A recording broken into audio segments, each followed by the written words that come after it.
Hello, my good friend. My dear audience, welcome to the East West Show. My name is Jack Chow. Seriously, with the G&E Studio, I feel very, very privileged doing this job because it is a position that you are offered on a day-to-day basis with many chances of learning because you see different people, they are all mentors to me.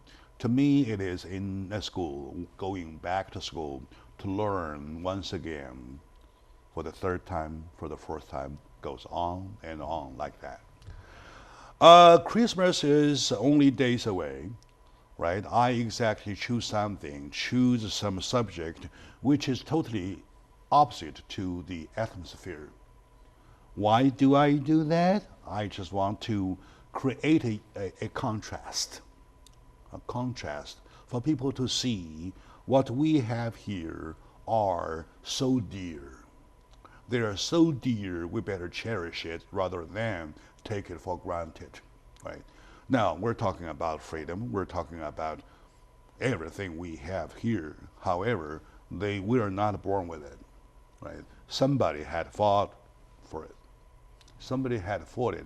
Somebody had died for it. Somebody had wounded for it. Somebody shed their blood for it. So that is, today we're talking about wars. Well, you might wonder why you kind of out of your mind pick up this subject to put it into this holiday season atmosphere to, well, to just not sound right. But exactly, if you hear me, why I do this, you will understand, you will agree with me.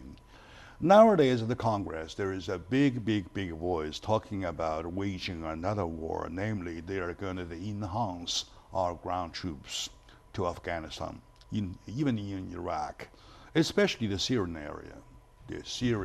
area around the east coast of southern east coast, southeast coast of Mediterranean areas to wage another war. So the question is that, do we need another war? That is the subject, the title of today's show.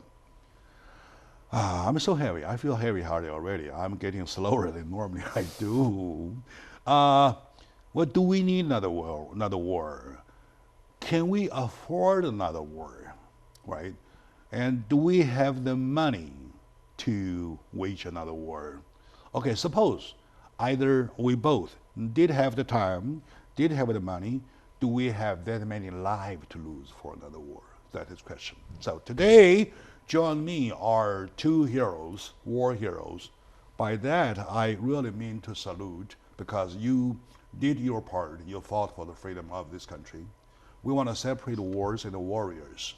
We want to separate the wars and the soldier, between wars and the soldier who fought for the wars. So, and they are wonderful role models. And first, I would like to introduce my good friend, my big brother, Bob Mungji, with a G, not a K. Thank you. Welcome to the show. Thank you, sir. He is the Vietnam vet, and he fought his time, and he is still serving the community nonstop. And we'll get back to his personal story when we come back, even his saving account. We'll do that part, right? And next to him is my another friend, young friend, handsome young friend with mustache, beard, call it beard. Okay, anyway, his dog Cookie, and he is an Iraq veteran, right? To you, welcome to the show. Thanks, Jack. Appreciate it. With the lead line, which is longer than before, than normal, you probably understand why you guys here, right? Yes. We want to, not to call to stop anything. We want to bring pictures of wars to people to understand that this is what we call WAR. It's not only three letters together.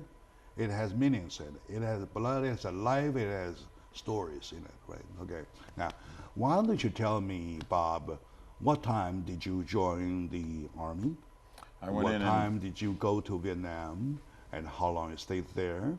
And in general, please. I went into the Army in January 1970.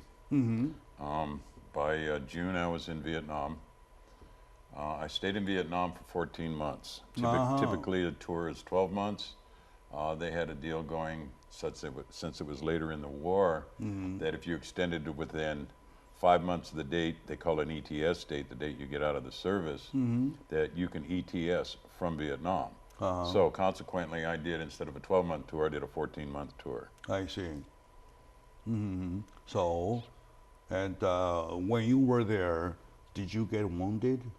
No, I didn't get wounded. I had a lot of friends who did. I was very fortunate that I did not get wounded. I see. Very good. Very good. Thank you. Thank God. Right. And also to Doc, what time did you join the Army, the Navy, the whatever service, and when did you go to Iraq, and how long did you stay there? I joined in January 2004, just shortly after the invasion. And after my training, I was in Baghdad with the Air Force in 2004. Can you do louder, please? Yeah, sure. I'm afraid my audience might want to pick every word you say. Sure, I was in Baghdad 2004 by August, and into 2005, and I spent a total of about 6 years in the Air Force, security forces. I see. All right, okay. So did you, one same thing, I hate to ask, did you get any part of your body wounded? No, thankfully I came out unscathed. All right. There's a lot of close calls, but luckily I was fortunate enough to make it out thank okay. God, thank God. Thank God, both our guys came home whole piece, right? Yeah. Nothing missing, Right. Nothing missing. Yet that doesn't mean that they are not coming home with lots of trauma emotionally, right? That's why they have a term called whatever SD, PTSD. PTSD, post Traumatic stress syndrome. Post-traumatic Stress disorder. Stress disorder. Syndrome, whatever, right? Okay, so talking about wars, though, we want to make sure that we do look back into history to find out how many wars that we have waged so far, and we get ourselves involved. I believe you know quite a bit about your history, please. Yeah, I mean, there's been lots of wars that we've been a part of. I mean, just in this, last century alone, I mean, we've had World War I, World War II, the Vietnam War, the Korean War. Those are some of the ones that stick out, more so than others. And each one of them have their contention, with people believing we should have been in one or not in one. The Korean War is kind of the forgotten war. You don't hear much about it. The Vietnam War, we know at that time, politically, it wasn't as accepted as a necessity as some of the other wars. Even with Iraq, initially there was more acceptance, and then after 10 years, that weighs a lot on people. Why are we still in this war? What's happening? What's going on? With that, every war has its contention as to why. Fair comment, very fair comment. Well, you know what? To me, if you fight a war, you fight like in China, they fought for an anti-Japanese war, because the Japanese stepped on their land, right? The Japanese took their homes, burned their houses, raped their women, killed their men. They fought for the war. They had to fight, right? So if you fight abroad, though, going way, way, way far, the other side of the globe, you really have to have a good reason. So we want to go understand me. I meant totally for the best, right? So without hurting any of you emotionally. I know each of you come home with lots of something here, a burden. Baggage. Yeah. So do you want to give a fair comment about a war that you fought, Vietnam War? Well, our war was very, very unpopular, especially in the latter part. And like I said, I went in January, or I went in 1970, and we had people at home that were ridiculing us, especially us guys that went in. We had a lot of lot of the people my age, they're going to Canada, draft dodgers, so on and so forth.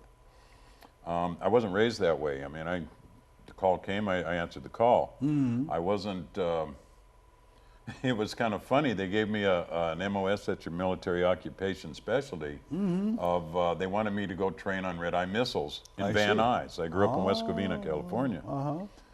I didn't go in the Army to go to a red-eye missile school. I volunteered to go to Vietnam. So I'm going to be in the Army, I'm going to go fight. You volunteered going, good. Yes, and once you get there, there's a camaraderie that you may get the camaraderie type of thing, you know, amongst your fellow soldiers in sports, and I played a lot of sports. What is camaraderie? That's being part of a team. That's being part of something good, part of something noble, something you're doing together as a joint effort. Okay. So there's like a kinship, for lack of a better word. I see. And you know, I mean, that you get that in the service that you don't get anywhere besides. The closest thing would be in sports, a football team, basketball team, so on and so forth. You got teamwork, something. It really helped me in a funny way too, as far as some of my own father's biases, you know, and some of his, to an extent, he was a bit of a bigot. You know, I mean, he grew up in the 40s, you know, into the 50s. He had me believing, you know, things about other races, for instance, that the service debunked all of that, because here I'm side by side with every nationality and every color, and we're all folks, you know, we're all just people. And all right. It was really, that part was really good. That's where the camaraderie came up even more, because I felt almost renewed. Camaraderie, yes. Yes, go ahead. I felt almost renewed because it was like another chapter of life itself opened up to me. I'm going, hey, wait a minute, this guy's okay, and that guy's okay. And that part was really neat. I see. So do you, in general, think that war was worth fighting? No, I don't. I don't think we should have gone. I took after I got out, and I never would have gone to college hadn't I gone into the service, but I did. One of the classes I took was the history of the Vietnam War, and I found out a lot of things about that war. Now, you know, I take some of it with a grain of salt, because you're taught in many instances what they want you to learn, but having gone there myself and then taking what's in the textbooks, putting it all together, I don't think we should have been there at all. And in fact, had we have gone, we should have gone, and I hate to say this, but I don't think we should have supported the South. We should have supported the North. They were on a more noble mission. All right, okay, very good. Thank you, Bob, for being honest. Thank you for going back to the kind of that page. I know there's lots of forbidden areas. By the way, my dear audience, this is not a easy job for them to recollect those memories, and he did only the good part, I know, and we agreed prior to the show that we touch the good part, and for those bad parts, you know, we try to avoid. When necessary, I would still ask, depending on him, to say or not to say, all right? So Bob Monty, Mangji, or again, L. Monty, Bob Mangji. I try to avoid the word K. That's okay. Right? Thank you for that statement. And my dear audience, today we are doing a very special subject to contrast with the atmosphere right now going into Christmas to start the holiday season, that we know we have a good life to enjoy, but we want to make sure that this life doesn't come for granted, right? So with me are wonderful two war heroes. I call them wonderful, glorious warriors who fought for this freedom of this beloved country we call home.